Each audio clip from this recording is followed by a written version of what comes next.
ran up a check, I might do it again. Enemies close, had me thinking they're friends. 10 toes down, I'll be free until the end. Crib outside the city, I don't feel safe in my hands. Took so many years, I'm just waiting for the wins. I'm in debt to no one but the one who took my sins. I do it for real, there's no reason to pretend. If I do it once, I do it again. Add it up, bankroll, euro, peso, add it up, I'm just doing me, everything is on me, oh you matter what. Add it up, bankroll, euro, peso, add it up, I'm just doing me, everything is on me, oh you matter what. Add it up, told her if it's all me, everything is on me, gon' back it up. Matter what, told you I'ma do me, why you hating on me, it's not adding up. I do roll like a Mack truck, country heart, I might cop a farm and go act up. Lot of scars, I was cold-hearted, now I'm back up. Keep it real, I do this once a month, I don't rap much. I just take the money and go stack up. What up, what up, what up? What's going on, Savannah? It's your boy, Julius Campbell, and I got a guest with me today. We're going to talk tonight. We're going to educate. We're going to empower. We're going to participate. It's voting time. But before we even get on that, let me give a shout out to Marie. Marie is not with us today. She's had death in the family, so we definitely want to keep her in our thoughts and our prayers. What up to AB, Julius Hall, who was giving us this platform to do what we do, and we are definitely appreciative of that. Who are we? Ain't to ain't, incarceration to incorporation. What do? We provide a platform for men and women who are returning home from incarceration to tell their stories of success. We are successful. That false narrative that's being purported today is wrong. We want people to understand that we are successful educationally, organizationally, occupationally, relationally. We are successful. When we get out, we're not always returning back. And that's what right. Ain't is all about. We are telling you that we are successful. I got my partner Fred on. He's going to talk to us tonight about what we're talking about. The subject is voting, voters registration, getting out to vote. But I want to tell you a little bit about what's behind me, and it's called OAA Savannah. OAA Savannah is Offender Alumni Association Savannah. What do? Provide a safe space for men and women to tell their stories. 3 types of categories. Number 1, returning citizens. Number 2, relatives of returning citizens. And number 3, resources for returning citizens. This platform is for you so that you would know where those employment opportunities are, so that you would know where healthcare is, where you may know where housing is. That is why we are doing what we're doing. But let's get ready to get on. Who do I have with me today? Fred, what up? Tell the people about yourself. Hey, man, I'm Fred Green. Julius, I appreciate you allowing me to be on this platform, Filling the Gaps Ministry. I'm a clinical social worker, but formerly incarcerated individual. And me and Julie have been working together with Impact, Inform Marginalized People Power, and Cultivated Transformation to get out and talk about voter registration for impacted system, justice system impacted individual. What does that mean? That means, Julius, in the state of Georgia, if you off paper, you can register to vote and you can exercise your power of the vote. My shirt said, he that vote hold the power. So I know we're going to get into it tonight and talk a little bit about voter apathy and why people that are in marginalized communities may not want to vote, but your vote counts. I want you to know that. I'm going to say that one more again, Julius. Everyone vote counts. Oftentimes, people may think that their vote doesn't count, but it does. That's why I want to talk about those who are returning citizens. I've recently learned that there are over 80,000 returning citizens who are no longer on probation or parole, and they have an opportunity to make their voices heard. But many of them are not either A, aware of this, or B, encouraged to use their voice. And so again, that is why we are here tonight. And if you would you hit that share button? If you know a returning citizen, or anybody for that matter, especially African American or Latino, black and brown skins, but we want to encourage and motivate people to vote because your voice matters. And so that is why we are here tonight. So if you would, right now, hit that share button so that you will be a part of encouraging the masses to vote. We want to educate, motivate, participate. It's time to vote. So Fred, tell us a little bit. Well, first of all, before you tell us about the history, I want to tell them a little bit about impact. What Fred and I, and also my wife, what we're doing is we've been given the privilege, the opportunity to be a part of a team that is getting out across the country to push people, motivate them to vote. And with this opportunity comes responsibility. And so we thought it would be an awesome chance to come on tonight and move you and motivate you to voting. And so we thankful for this opportunity from Charlotte Garnes and the Impact team for this opportunity for us to do what we're doing today, especially us returning citizens. So Fred, tell me the history that we need to know about voting. Well, I want to say first, it was a great privilege for me to vote for the first time. When I thought that I couldn't vote, and I was able to register after I completed my parole sentence after like 6.5, almost 7 years on parole. And I was able to go out and I was able to vote for the first time, something that I never exercised, which is my constitutional right. Constitutional right, I said, that I wasn't able to exercise previously. And so it was a very rewarding experience, and I've been voting ever since. And I feel that my vote matters, and I feel that my votes count. As it relates to historical context, Julius, right? I want to kind of give people a little bit of historical context behind voting. So I took a couple of notes, and I'm not going to drag it out long because you can do your own research. This is not a new concept. Earlier societies were very small and didn't need a political system. They were ruled by the monarch. We talk about the death of Queen Elizabeth. So the monarchy pretty much ruled everything, okay? After the American Revolution, colonies were created and formed what we call today a democracy, all right? What does the root word democracy mean? Democracy means power to the people. I don't think you heard me, Julius. I'm going to say that one more again. Democracy means power to the people. Power to the people. Right? Power to the people. So the people wanted to rise up against the monarch, right? They became antagonistic against the monarch and formed what you call a government, which through the political system allowed decision-making processes to be in the hands of the people. Okay. All right? Which is a fundamental constitutional right. All right. Dwight Eisenhower quoted saying the future of this republic is in the hands of the American voter. That was the 34th president, y'all. He said the future of this republic. So some people say, well, okay, we say the Pledge of Allegiance. What's the difference between a republic and a democracy? All right. I'm glad you asked, Julius. What's the difference between and the viewing audience?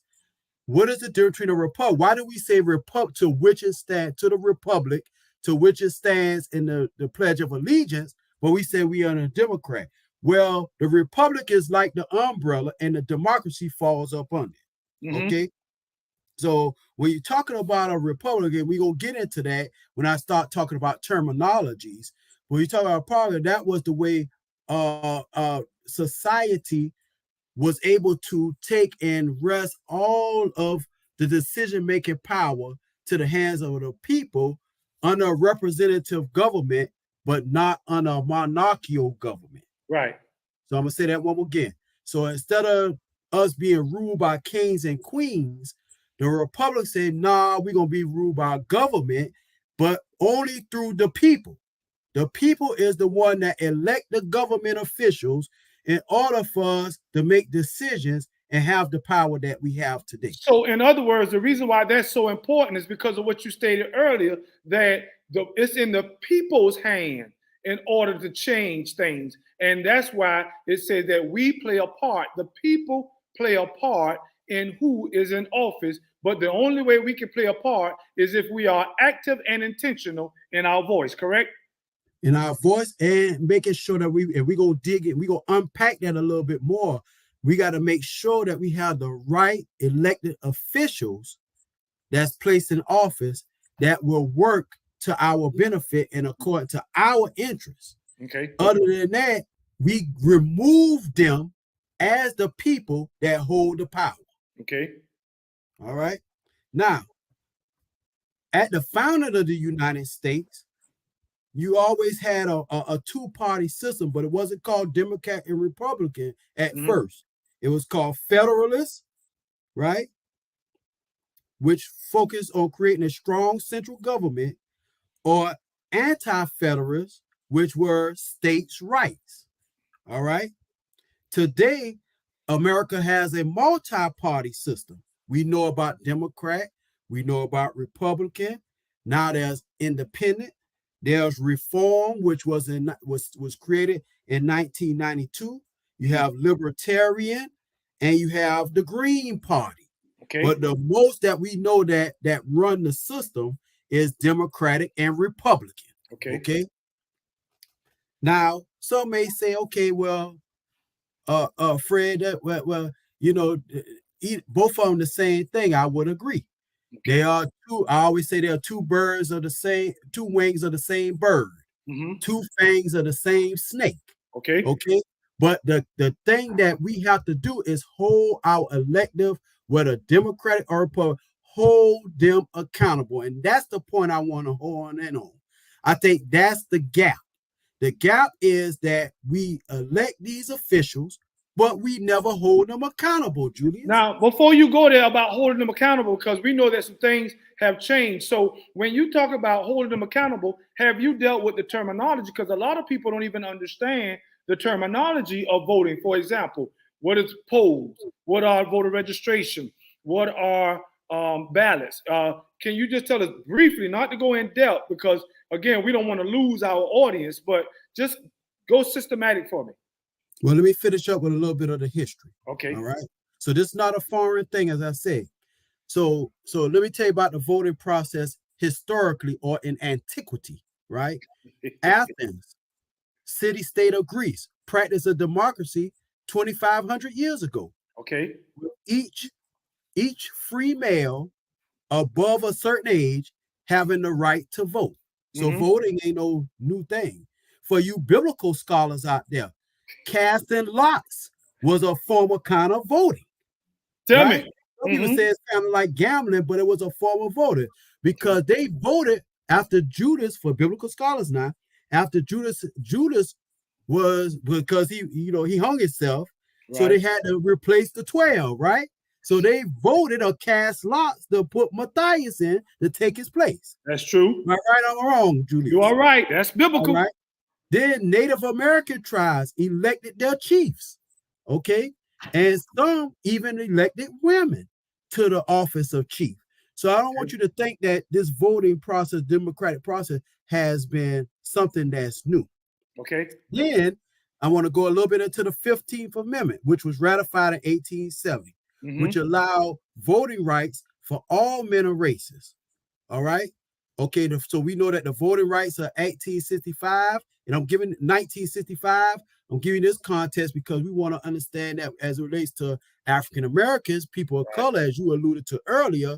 You know what I'm saying? That allowed us to be able to have voting rights, right? Because there was voter disenfranchisement, Jim Crow laws, right?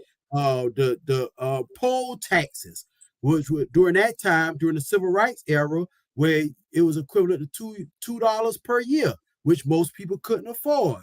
Okay. You were under Jim Crow laws, you will be saying, why? Well, how can you vote if you can't count how many bubbles on a bar of soap, right? How many marbles was in a jar? How many jelly beans was in a jar? So in other words, what you're saying was there's always been some form of whatever that would try to hinder us from voting. And the reason why I'm saying that also, Julia, is because this is for the people who may be apathetic. Okay. This is, well, I'm going to lead into the terminologies now. This might be for people who are apathetic and say that the vote don't count. If somebody is working that hard to keep you from exercising your right to vote, there has to be something behind it. I agree. I agree. It has to be some type of power behind it where individual will go to that extent to change laws and policies and prohibit certain segments of the society from voting. That means it holds some type of value. Yes. That's why I landed today. Okay. Okay. Even to the point where it was the grandfather clause. If your grandfather, who might have been enslaved and you knew he couldn't go vote, that he couldn't, if he couldn't vote, you couldn't vote. Right. Okay. So that's just giving a little bit of the historical context behind voting and showing that voting has always been around in some form or fashion. So we need to exercise today this power to vote. And when it comes to justice system impacted people or individuals, it's even more important because that is how we can change laws and policies that affect justice system impacted people. Now That's stop right there for just 1 minute. Stop right there. All right. I see you, Christopher Carswell. I appreciate you watching with us. Please hit that share button. Definitely, if you know others that are justice impacted or returning citizens, because we want to motivate them and move them to vote. And what up, Tisha? Always from Vegas, talking to us. We want you to do the same, sister. Would you hit that share button? Because we want to empower and educate and encourage, especially our Black and brown brothers and sisters, to get out and vote. And Fred is getting ready to specifically hone in on the importance of our justice impacted people in voting. Go ahead, Fred. So I'm gonna segue now, Julius, into terms. Okay. And apathy is, voter apathy is at the top, not just because it starts with an A, but because that's what we run into. When promoting voter registration and voting, a lot of times in our community, I hear, man, that it doesn't count. They're gonna do what they want to do anyway. Don't come to me with that. I don't want to be a part of that system. I ain't voting. It doesn't work. You know, that's what you call voter apathy. That's indifference or inaction on a part of an individual or a group as it relates to the political process. Correct. I started off with that because I wanted to say that if you do nothing, nothing will happen. True that. If you don't, people bled and died. Now I'm talking to people of color. People bled and died. Your ancestors bled and died for you to have the right to vote. Now, Judas, you recognize that when we went to certain communities, when we was canvassing for impact, whites, people that are Caucasian or the Caucasian ethnicity or group, they were like, yeah, I'm already registered. I'm ready to vote. And there's a centralized power in certain areas that's been gentrified, and we're going to get into gentrification and gerrymandering, that is a centralized power or group that's in those areas that was once Black, that now are primarily the focus area. So guess what? They are the ones that hold the power. They are the ones that are bringing the resource. People say the hood, right? I say hood or when the neighbors move out. It's a neighborhood. And when neighbors move out, they take the resources and everything that's beneficial for a community away. Right. So when you move back in and you got centralized power, then you can control who are your elected officials. You can control taxes. You can control the school district, what resources the schools have, what's in an area, the jobs, the employment, the career opportunities. Criminal reform. Everything. Yes, yes. Yeah. And I interrupted you, Fred, because in no way are we trying to be divisive. We are just being factual.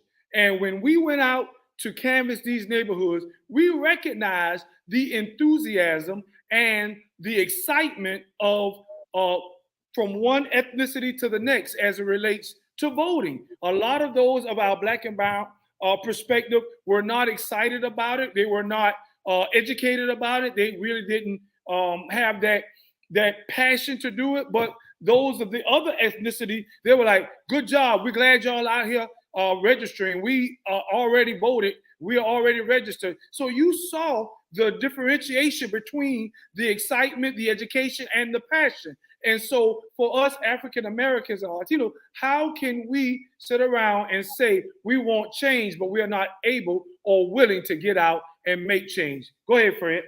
And another piece of that is because the other aid to that is accountability. Okay. Your vote will count, right? If we hold our elected officials accountable. How do we do that? By knowing what they stand for, what are their platforms, and holding them. And we're going to get into that when I talk about some of the roles. I think the gap is, Julius, is that people get our votes, they get in office. We don't know. So most people you talk to, they say, well, I'm just voting Democrat or I'm just voting Republican. They don't even know what Democrat is, what Republicans stand for. They don't understand what the Public Service Commissioner does. They don't understand the role of the alderman. They don't understand the role of the mayor. They don't understand how to hold them accountable. That's why this educational platform is so important, because now is a time where we need to educate ourselves not only about the people that's running for office and their platform, but even much so, what even are their roles? What is it that they're supposed to do? So we can say, okay, I understand this is what I need to hold them accountable for. All right. But we'll get into that when we get into roles, because I wrote down a couple of roles and a couple of positions, elected offices, and what their roles are.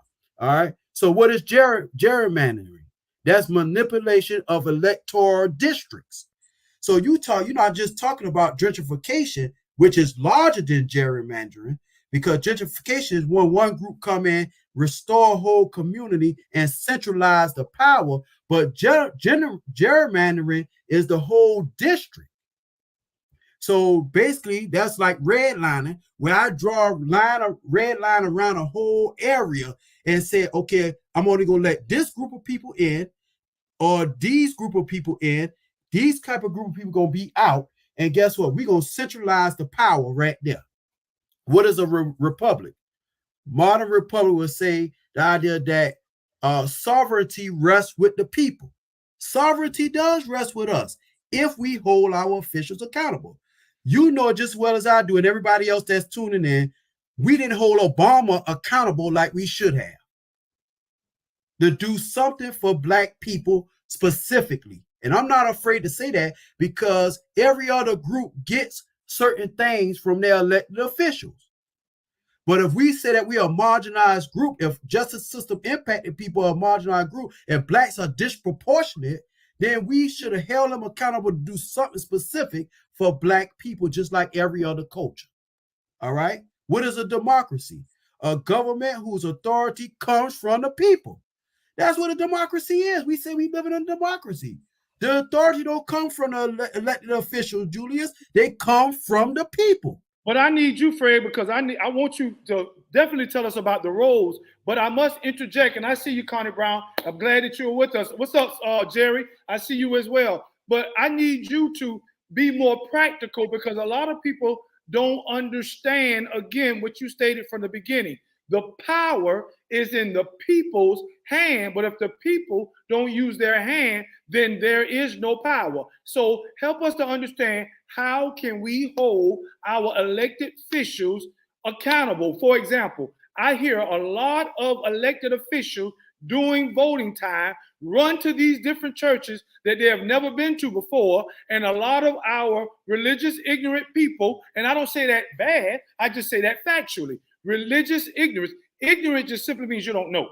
A man or a woman comes in, they shoot you a dream about what they're going to do, and you never find out if they are doing it. So, Fred, how can we hold these people accountable? Because there are many churches who can call up their representative and demand some answers. Yes or no? Well, you just gave the answer. Call the elected officials, talk about what's going on in the community, demand answers. Attend city council meetings, attend neighborhood association meetings, so you could be in the know about what's going on in the community. And that's the way to be able to hold your elected official, know what their platforms are. Right. You know, What are they running on? Like for instance, Stacey Abrams, she's run on operations. Since we talk about justice system impacted people, it's only 5 states, and I can't tell you what they are, but it's 5 states. You go look it up that have Operation Clean Slate. So after you serve your time and you're off probation or parole for a certain amount of time, they wipe your slate clean. Well, we need to push that on any politician that's running that Georgia needs Operation Clean Slate as well. So if we don't know their platforms neither and what they're running on, then you won't know what to hold them accountable for. So how don't do just you learn their platforms, Fred? By going on, everything is online. Everything is at the click of a button right now. You could go on, and anybody that's running for elective offices, they have something online, they have something on Facebook, they are posting stuff, and you can see their bio, you can see what are their policies, what they're stating that they're going to do for the people, then you will know. But what happens to us? We just vote because guess what? We think because the person is black, or the person is white, or the person said they want to do this, they're going to do this, and then we don't know what, because we voted Democratic because of our family all our lives, or we voted Republican because of our family all our lives, and I'm just going to go and vote Democratic. I don't care who owns the ticket.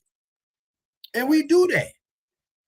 And so now is a time to do it a little bit differently, all right?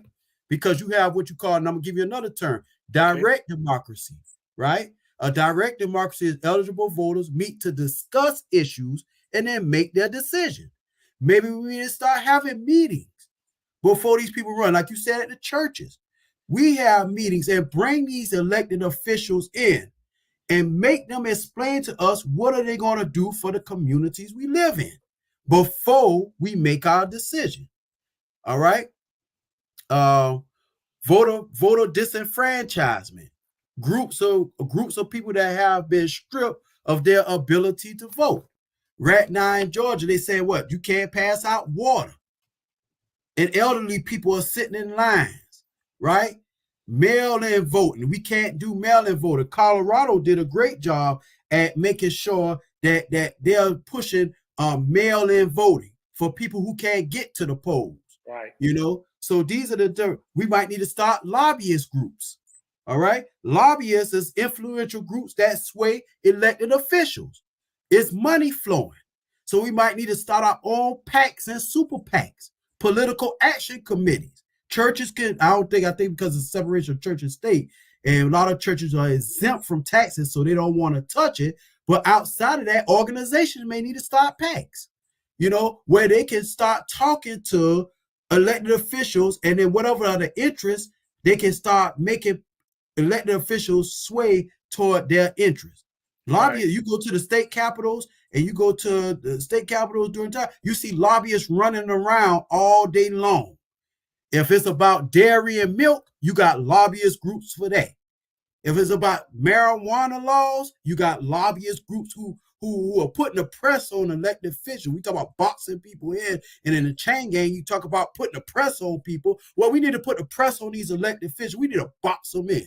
Check this out, Fred. Check this out. Boxing them in. I want to say this again. We're incarceration to incorporation. And what are we talking about tonight? We're talking about educating, motivating, and participating in voting. And Fred, I want you, because I believe that you are educated in this area. I know that when Mr. Warnock came into office, it was because a lot of African American and Latino got to the streets, got to the polls, made a difference. Well, if we did that then, just like we did with Barack Obama, we can also do that again right now. Why is it that many of us are not out doing this?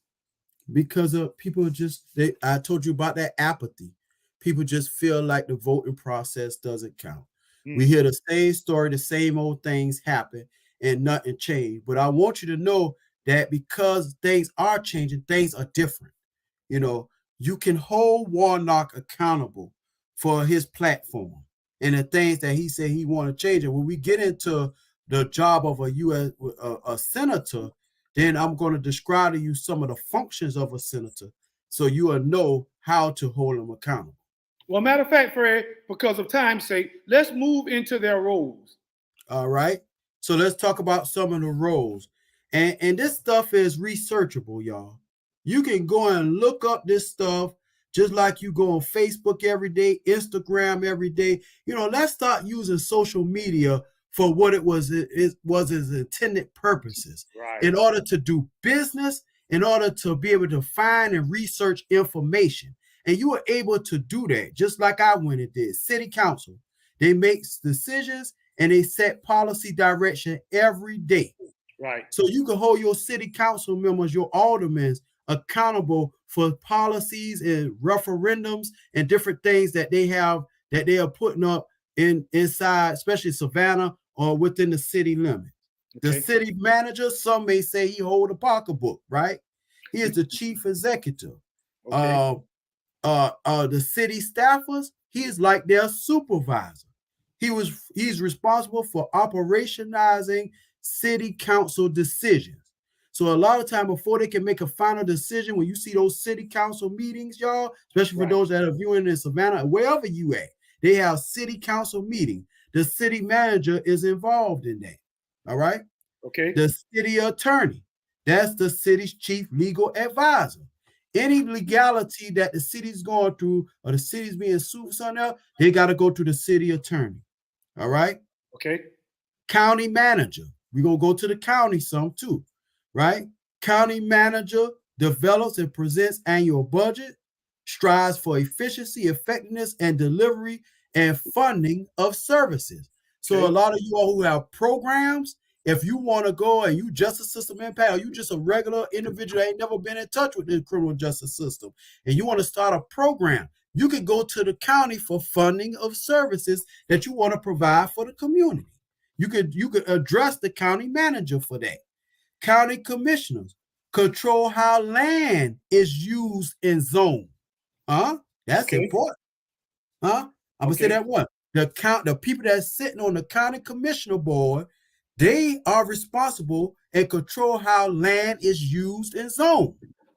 They supervise environmental decisions, decide how the budget is spent in the county, and they can vote also to see how a vacant lot next door to your house is used. That's important because you might can acquire that vacant lot, but you need to be able to get in touch with your county commissioners. If you need zoning, say you need to get your house rezoned for a business to turn it into a business, that's your county commissioners that you can get to do that for you, to rezone your house from residential to a business, so that you can run a business and get a income coming in. Okay. All right. We know what the district attorney is for, right? But in addition to prosecuting felonies, the district attorney should treat all persons fair and equitable. So not only that, the district attorney's role is also not only to prosecute, but to provide treatment programs. Diversion programs, Julius. And to do that which is fair, equitable. So they ain't supposed to just prosecute. So there is always somebody that we can find out what their role is and hold them accountable. And hold them accountable. Even as it relates to incarceration, we know that probably 60 to 70% of our populace has somebody in some form or another is either incarcerated or on some form of probation, parole, or what have you like that. If that is the case, then there is somebody that we can hold accountable for what's going on with this prison reform or lack thereof, or this reentry or lack thereof, correct?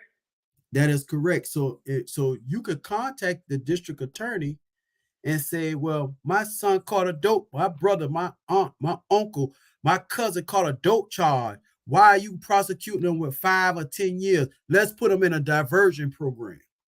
Let's put them in a treatment program, especially if they say they're using.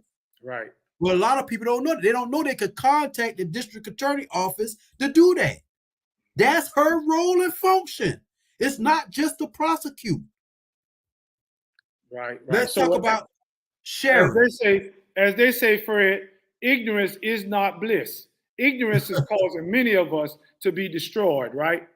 No, I like it biblically. I like the biblical perspective. Okay, come on. We perish for lack of knowledge. Preach, boy. Huh? Yes, We I are agree. literally perishing, dying, deteriorating because we don't have the right information and we have lack of knowledge. I think that's biblical, isn't it? You a biblical That scholar? is biblical. As a matter of fact, that's found in Hosea chapter 4, verse 6, if I'm not mistaken. Those of you that are Bible scholars, you can definitely look that up. But what Fred is saying is so true. I hope that those of you that are watching us, I see you, Alexis, those of you that are watching us, if you have a loved one that will benefit from this, and Fred, look in the chat too to make sure that we don't miss what's being said. If you have a loved one that can benefit from what we're saying, or even on a grander scale, black and brown people, you know that we will benefit if we become informed, educated, motivated, and participate in voting. Go ahead, Fred. All right, let's talk about the county treasurer and tax commissioner. They decide how budget and how money is spent to, watch this now, to prevent foreclosures on properties. Oh, that's a big one. You can contact the county treasurer, tax commission, tax receiver, and tax collector to try to figure out what can you do to avert a foreclosure on a property. Okay. How many people have faced foreclosures before? It's a lot. Well, it's something that the county treasurer, tax commissioner, tax receiver, tax collector can do to avert that. Oh, let's talk about the mayor. The mayor presides over all the meetings of the city council, ensures city departments run smoothly, help to build a sense of community, and provide leadership and services to its citizens. Signs contracts and ordinances. Now we came to the city with a proposed city draft for a policy on fair chance hiring and fair chance housing, which could have been turned by the mayor into an ordinance. So it would have became what? Law. So we need to hold them accountable. Especially, Fred, because one of the fastest growing populations for returning citizens is the homeless, because a lot of us are being denied or rejected housing because of our past, not because of the good that we're doing now, but because of our past. And so now we're hearing that we can hold some of these people accountable so it will change the very things that's going on locally, not just from a government perspective, but from a local perspective. I pray and I hope and I encourage those of you that are listening, please push this, share this with others. Again, we are not in any sense of the matter trying to create division. We are not bashing anyone. We are simply telling you facts, what we can accomplish if we get in the know. Fred, are you looking in the chat to see what's being said? Oh, yeah. Someone, Darian Campbell, said ignorance doesn't hold up in the court of law. You exactly right. My people perish for a lack of knowledge. That's true. We just said that, right? And we need to stop allowing politicians to come and feed us a hot fish dinner and give us a cold soda for our vote. That's absolutely right. They got to do more than that. You know what I'm saying? That one time, you don't give a man a fish. You do what? You teach a man to fish. You teach a man to fish. Exactly. Hey, Fred. Yeah. Look here. Our sister on. Marie say, what up, sister? Marie say, you speak, Fred. And Marie, we definitely give a shout out to you and your family at this particular time. My condolences. And our condolences, and we will have you back on with your hot topics, as always. And then she says, vote, people, vote. And also, I want to give a shout out to Vanya. She's also checking us out as well. But continue, Fred, how right now as we get ready to turn this corner, Fred, what can we do right now other than the practicality we're doing to encourage people to get out to vote? Tell them the seriousness of what's coming up. Well, hold up. I want to go through a couple of more, Julie, before we go there, because I want people to know you talked about on the governmental letter. So I want to talk about the governor. I want to talk about the governor, laws of the state, new and revised policies and programs, executive budgets. All right. That's the governor. That's his role. That's what he do. Secretary of State. Now, this is a big one. Because remember, Trump tried to get the Secretary of State and try to find him some more votes, right? Right. Secretary of State, state securities market, grants, and the issues of passports, and also they're responsible for setting up businesses. So remember, you could go and talk to the Secretary of State if you got business ideas and if you need that passport to be able to travel.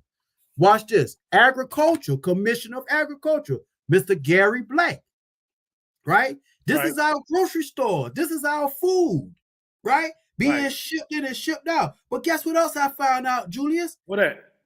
The Commissioner of Agriculture is also over gasoline quality and pump calibrations. What? Let me say that one more time. Not only the warehouses and the food processing plants, but he's over gasoline quality and pump calibration. Now, when I think about pump calibrations, I'm like, they can mess up the way the pumps read, so they can charge us more on gasoline and fuel. Well, you need to address your Commissioner of Agriculture. Insurance Commissioner John King. Fair pricing for insurance products. Protect solvency and insurance companies. Ensure availability of insurance coverage. As justice system impacted people, we need insurance. So basically what you're saying is there is someone somewhere that can be held accountable for the things that's taking place right now. We just need to know who they are. Who they are. And that stuff is research. You can Google that stuff. Commissioner of Labor. Labor regulation. That's Mark Butler. Labor regulations. Operation Employment Insurance. Unemployment insurance. That's a big one. Boy, I couldn't help nobody get in the unemployment office. They had the unemployment office locked down. People wasn't getting their unemployment benefits. We could have contacted Mark Butler. You know how backed up the unemployment office is? Yep. And on that, just pay in the workplace. So if you want fair and equitable wages or livable wages, you could put the press on Mark Butler. Here go the last one I'm going to give you. Public Service Commissioner. Now, I had a personal experience with this one. Jason Shaw now is the new Public Service Commissioner. Guess what the Public Service, PSC. Okay. Guess what the Public Service Commissioner is in charge of? What that? Regulating telecommunications, that 5G network, transportation, y'all. Huh? Why the elderly can't get the right transportation services? Why all the jobs out in some of the certain areas where there's no transportation that go out there? Oh, and here come a biggie. I'm going to really hit you between the eyes with this one. Listen to this, viewing audience. Public Service Commissioner Jason Shaw, I'm telling you who he is responsible for electric and gas services. We paying for Plant Vogtle in the state of Georgia. They taxing us heavily on Plant Vogtle, which is a nuclear plant going to Augusta, Georgia, that's wasting nuclear products all through Georgia, that's affecting our water supply, and we being taxed for it. Well, you did your homework. We need to do something about that. You did your homework, Fred. You did your homework. And interstate transport. They interstate transport and nuclear waste through Georgia. And you wonder why some people, children coming out with 6 fingers, 12 fingers. So, Fred, check this out. I see a comment in your chat, but also we got to turn the corner because it's time to get ready to encourage. Why are we here? Well, let me tell you why we're here. First of all, as a returning citizen myself, I don't have the privilege of voting because I'm still on parole, but you do. There are over 80,000 of you that have the opportunity because you're no longer on probation or parole. You have a chance to let your voice be heard. And even if you are on probation or parole, you can still do what I'm doing right now. That is encourage, that is motivate, that is help people to participate in voting. If you want to make a difference, please, we're just simply asking, get out and tell somebody. Get out and vote. Do your homework like Fred did his. Hold people accountable because you know what? They held us accountable, so why not hold them accountable also? Again, we're not here to bring division. We're simply here to educate. So, Fred, as we turn this corner and get ready to come to a conclusion, I want you to encourage 3 people right now in this audience. Encourage those that are still in, encourage those that have come home, and encourage those that are in our community. Those that are still in, ask if you have not been convicted yet and you've never been convicted, ask for an absentee ballot so that you can still vote. Okay, you can exercise your right. It's a constitutional right. Mm-hmm. Besides the fact that people died, bled, and suffered for the right to vote and are still suffering. It's a battle every day. They're trying to take away parts of the 1965 Voting Rights Act. They're gutting it right now as we speak. While we sleeping, they gutting. So if you're still in, be encouraged, encourage somebody else to vote. If you can vote, go ahead and get an absentee ballot and vote. If you're still in, I want you to be encouraged that people are boots up on the ground fighting for laws and policies to be changed. Right. Holding our elected officials accountable. What's the other two, Julius? Those that are returning citizens, justice impacted, who have come home recently. If you've come home, get involved, get engaged on some level, and if you off paper, register. Let us register you, and get out and vote. Exercise your right. It was a right that was taken away from you. 13th Amendment. Slavery by another name. Right? Indigenous slavery has been abolished except when been punished by a crime or duly convicted. So to have that right back, use it. And what's the last population? Those that are here in the community that are just not aware. If you are in the community, do your research, do your homework. Hold the elected officials that come to the church, that come to your house, that come to the community centers, that come to all the, hold them accountable for what they say and what they do, and look at what their roles and responsibilities are. Yes. Our senators, our representatives. It's not just for them to come and bring somebody here in the middle of the day, the labor commissioner, the public service commissioner in the middle of the day while everybody working, and hurry up and usher them out. No, they need to come 2 or 3 times so people can see them and talk to them. So that you go, oh, he did a great job. He brought the labor commissioner here. No, he brought him in the middle of the day, early in the morning, while everybody working, so nobody can address him. Only just the elderly who ain't working, or people who ain't working that could come there, and that might be 4, 5, 6, 7 people. No, let's bring them in the middle of the eve when everybody off so that we can hold them accountable. And I encourage you, get involved, get engaged, encourage somebody, let them know their vote count, let them know their vote matters. You know, reduce this apathy, and then let's hold it. If we're going to be apathetic, which we hope we're not, if we're going to be indifferent, what can we do to change that indifference? And I'm done, Julius. Fred, I want to thank you for this opportunity. I'm so excited about what you are saying, because even myself, I've been ignorant in a lot of ways. And for those that are watching, ignorance is not an offensive word. It just simply means that I don't know. And now you do know. And so I want to again thank Fred for what he has come out to do. He has did his homework for us. Now all we have to do is simply share. Would you? And I got one more thing to say, Julius. Hold on, I yes, mean to cut you off, but I meant to tell you to use the 5-call app. One of my mentors on the radio, Urban View 126, Joe Madison, talk about the 5-call app. It's an app that you can put down on your phone, and it gives you access to every elected official on the local, state, and national and international level, that you can reach them, their numbers, every 5-call app, and that's it.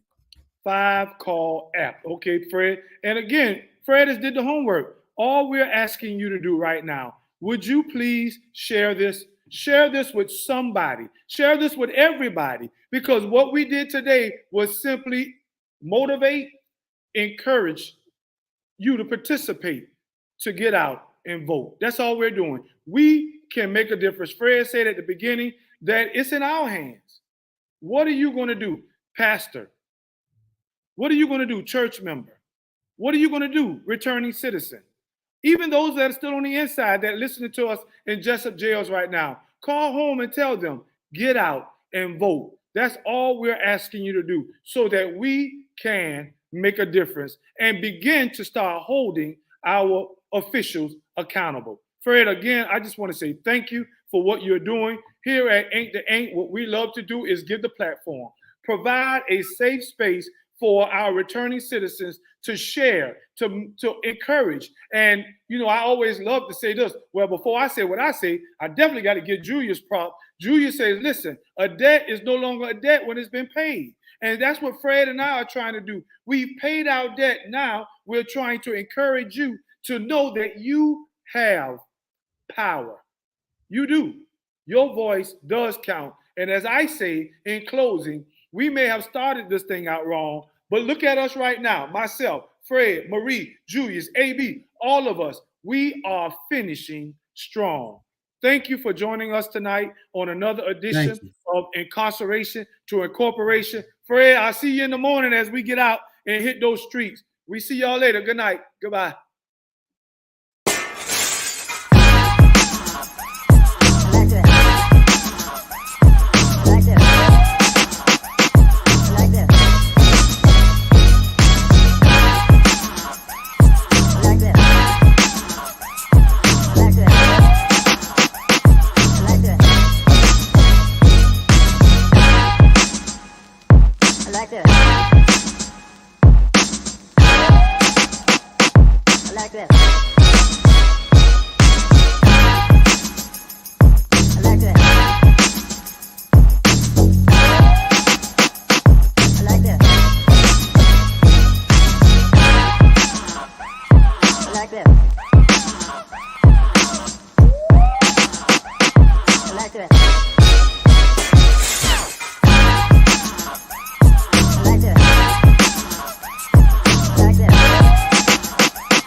We still on.